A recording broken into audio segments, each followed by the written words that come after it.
அமெரிக்காவில் ஒரு ஆணும் வந்து கல்யாணம் பண்ண வந்துட்டாங்க சர்ச்சில். அவங்க சொல்கிறாங்க, அந்த அம்மாவை ரெஜிஸ்டர் பண்ணி கொடுங்க எங்கள் திருமணத்தை சர்ச்சில் வச்சு. அந்த அம்மா சொல்கிறாங்க, இது அகைன்ஸ்ட் பைபிள் பண்ண முடியாதுப்பான்னு சொன்னாங்க. உடனே அவங்க கோர்ட்டுக்கு போயிட்டாங்க. கோர்ட்டுக்கு போய் இந்த மாதிரி எங்கள் திருமணத்தை இந்த சபை ஒத்துக்க மாட்டேங்குது, இவங்க வந்து அதை எதிர்ப்பு தெரிவிக்கிறாங்க, இது வந்து சட்டத்துக்கு புறம்பானது அப்படின்னு சொல்லி கேஸ் போட்டாங்க. உடனே அந்த அம்மாவை கோர்ட்டுக்கு கூப்பிட்டாங்க.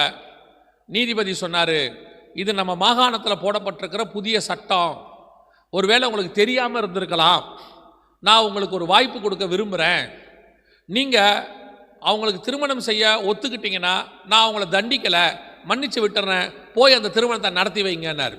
அந்த அம்மா நீதிபதியை பார்த்து சொன்னாங்க, நீதிபதி அவர்களே, உங்ககிட்ட மன்னிப்பு வாங்கி நான் நரகத்துக்கு போவதை பார்க்கிலும் உங்ககிட்ட தண்டனை வாங்கி நான் பரலோகத்துக்கு போக விரும்புகிறேன் என்று சொன்னார்.